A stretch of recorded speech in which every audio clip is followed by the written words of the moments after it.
I did sit down with Christopher Nolan on Batman. What? And yeah, I know, guys, I know.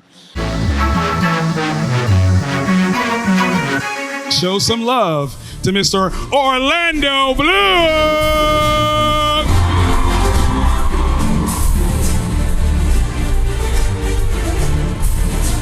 Yes.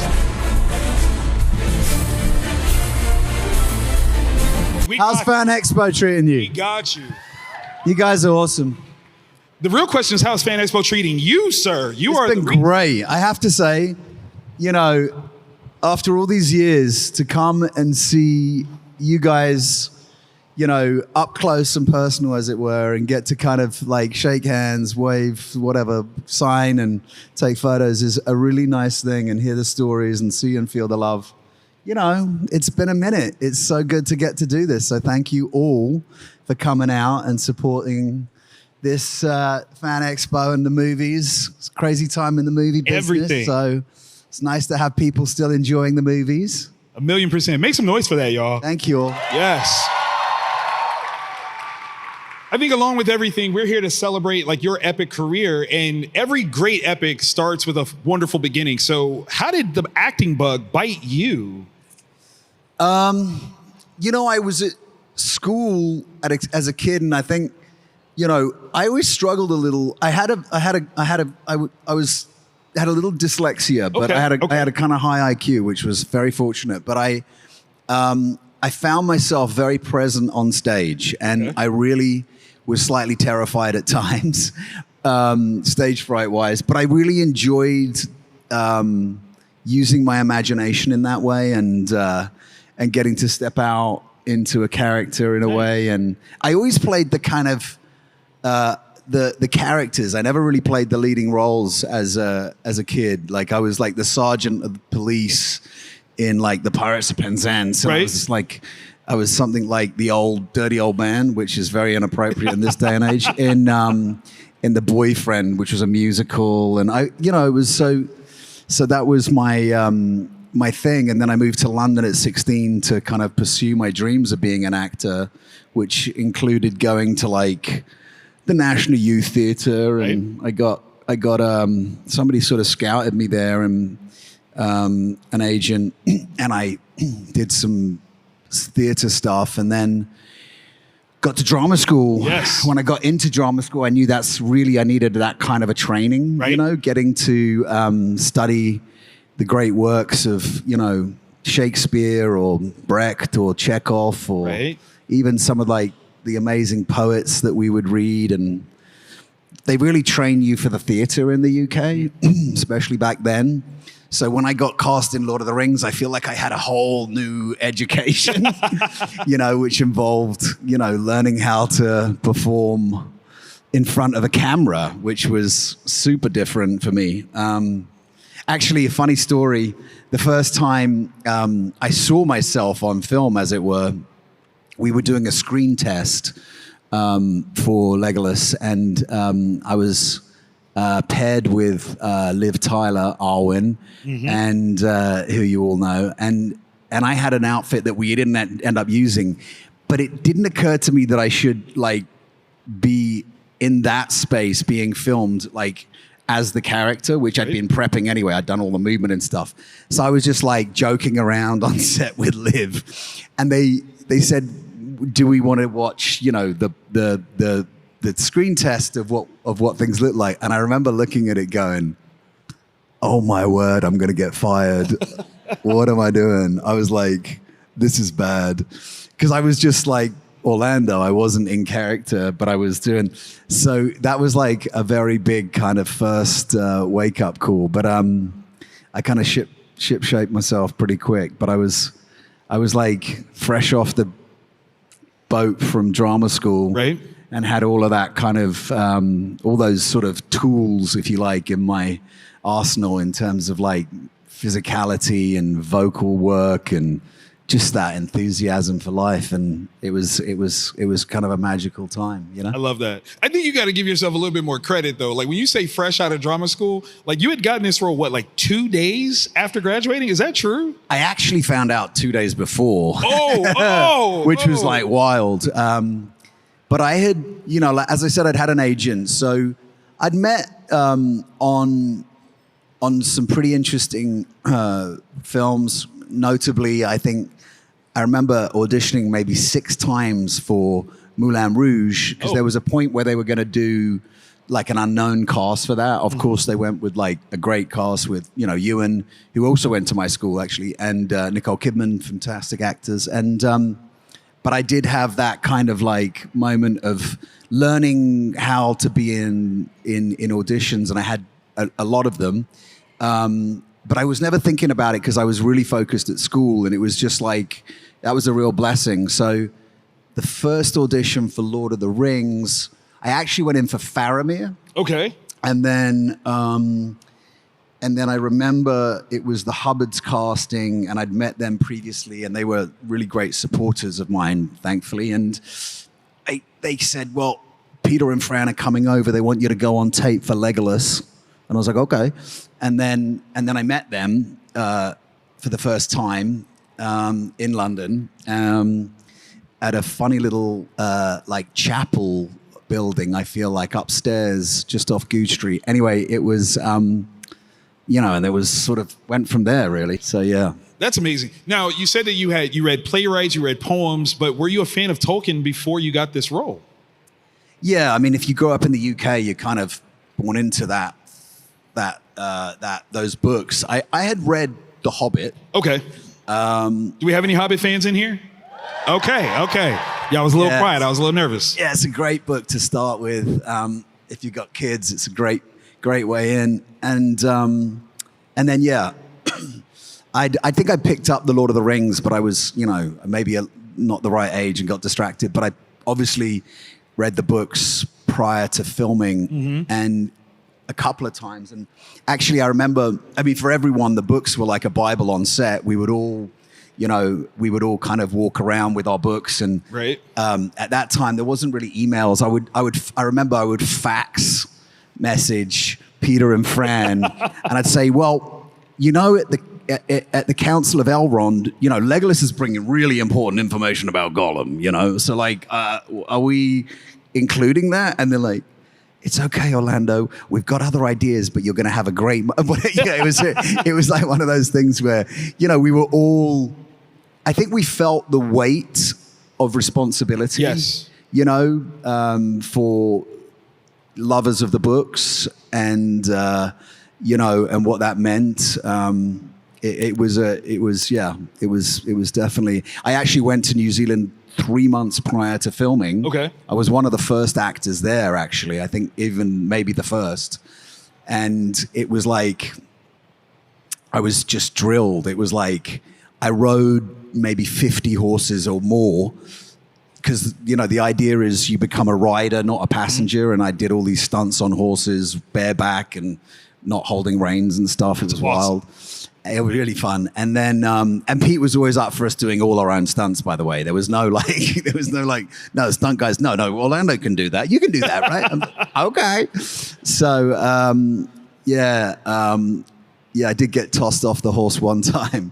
The hobbits used to take the mickey out of me because I complained about breaking a rib, but they were always taking the mickey out of the elf because he was too pristine looking. But it was everything was filmed. You know, I had movement training where I remember I was working with this like martial arts guy who taught me the kind of samurai movement, because a lot of what they wanted to define the elves, right, physicality wise. And there was a movie called Seven Samurai, which is a Kurosawa movie that I was watching. And brilliant movie. And then actually I got called to set. This was a cool story. I don't know what's going on because I'm so tired, but my brain is kicking in. So if I'm rambling, it's all right. But I remember being called to set because they had all of the elves walking through a forest, and they were all, extras, as it were. And they were like, well, we want the elves to move the way Orlando moves. So can Orlando come to set and show them how to move? And it was like, I was like, okay. Because part of it is, I always felt like Legolas being from Mirkwood, he was like a little militant elf, you know, like an assassin, hardcore. Militant, hardcore. I didn't want him to be like, I wanted him to have like a kind of, fighting spirit. That's kind of what I took from the books and stuff. So yeah, a little warrior elf sort of thing. So it was, to be that age and to have, that kind of thing laid up, and archery, like, I started, firing it like they had like a bear, a rubber bear, and a I don't know, like a goat and a deer and stuff. It was like just like out in a field, and I would like have to like run and fire at them. And by the end of it, they gave me my bow for the movie, which was really just a piece of like, it was metal with a frame around it that was not wood. It was like rubber of sorts, a rubberized sort of material, so that it would look the part and be user. And I was like, they would weight paper plates, throw them up, and I'd like spin and fire the paper plates out of the sky. I got pretty good with that thing. That's awesome. Because it's not like a legit like bow, like one of the ones that you use for target practice. But it's like, still, that's like amazing. So it was cool to do those sorts of things and be in that pocket. I had and then we famously, we were all like, I was with the hobbits a lot of the time, and we were all trying to figure out what we would do in our free time. Right. I wanted us to ride motorbikes, and that was like a big no-no. I think Billy Boy was like, no, we're not riding motorbikes. Then no one wants to die. I was like, mountain bikes? No. So we all learned to surf, which was the other thing, and we'd have like sort of surf trips up to like Castle Rock and rent a little batch on the beach house, and like was just like a tiny little thing, and cook up food and surf, and it was a pretty magical time, honestly. I love the fellowship that you guys created. That's absolutely amazing. Yeah. That's fantastic. Yeah. All right, so we got to move into Pirates of the Caribbean. Yeah. Where you've traded. Come on now. Oh, okay. Well, I was wasting all my time on Lord of the Rings. No, never waste. All right. But obviously, you trade in your bow and arrow for a brilliant sword. I got a call about that movie when I was in Australia, working with Jeffrey Rush at the time, right? And an amazing actor who some of you might remember, Heath Ledger, tragically passed. Yeah, amazing man. And we were doing this movie Ned Kelly, and I was Joe Byrne to his Ned Kelly, and great movie. Heath was, just amazing. But I remember speaking to Jeffrey, and this call came in about, and I was like, it was like a brooding Australian kind of boys in the, outback movie. And I was like, a pirate movie after this doesn't seem to make sense. Why would I do that? And I remember Jeffrey to this day would be like, you still owe me 10%, because he was like, you need to do this movie. You'd be great in it. And I was like, okay. And then I think somewhere in that moment, Johnny signed up, and I was just like, yeah, I mean, just to be on set and see watch, one of my icons and idols doing what he does, was like an honor. So you're telling me that somewhere in the dark multiverse, there's a universe where you did not take this role?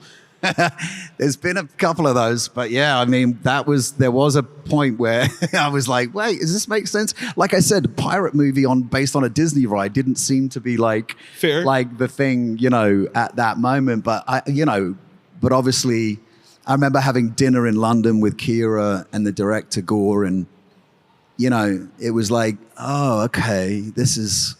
And they were, and it was a magical moment. Okay. And thankfully I did say yes. Well, thank you for saying yes. I think we all appreciate that one. I got to live in this one, right? So you said there were a couple of roles that you didn't take. I mean, obviously Lord of the Rings, huge franchise, Pirates, huge franchise. Is there one that you did not take that we didn't know about? I don't know. I wasn't offered this movie particularly, but but I did sit down with Christopher Nolan on Batman. What? And I know, guys. I know. And I just finished this movie. Yeah, I just finished all these movies, and I was actually just, you know, in The Hobbit they talk about a piece of toast that's, you know, Bilbo talks about a piece of toast spread a little thin. I was like that. I just didn't know up from down, and I sat down with Christopher Nolan, who I, you know, remain one of his biggest fans. And of course. And he said, yeah, I think we could probably do this, you know, Orlando. And I was like, there were these, and he had this script called The Keys to the Street, which he'd written, and because he'd done Memento, and all of his work is amazing. And that script, I was like, well, Chris, could we talk about Keys to the Street? And he was like, no, I'm doing Batman. He was amazingly, he's such a remarkable man and gentleman. But and I remember I drove away from that meeting and I called him and I said, I feel like, you know, I said, Chris, I'm so sorry, I'm just not able to be, like, I just need to find my life. I need to get a life, kind of thing. You know what I mean? Because like it was a crazy ride I was on, and doing another big trilogy. I felt like I didn't know which. I think I could have dropped off the face. And then he said, well, don't worry. I think we're going to be in this business for a long time. But I'm yet to work with Chris Nolan again. Come on.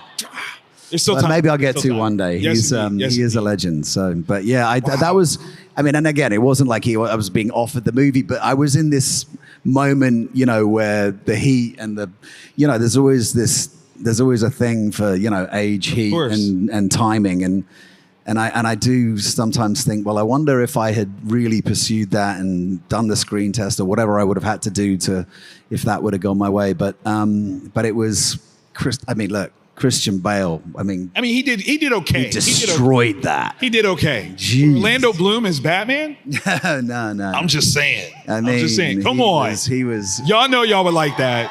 Y'all would like that. But yeah, he was, anyway, yeah, I mean, and those movies still, you know, and Heath in those movies, by the way. Let's have a round of applause for fucking Heath. Absolutely. I don't think there's ever been a character like the Joker since, or will be, I don't know, you know, I mean, he really... He brought it. God bless Absolutely. you. Is it true that you and Vigo got matching tattoos with the other Fellowship actors? And do you have any regrets about that?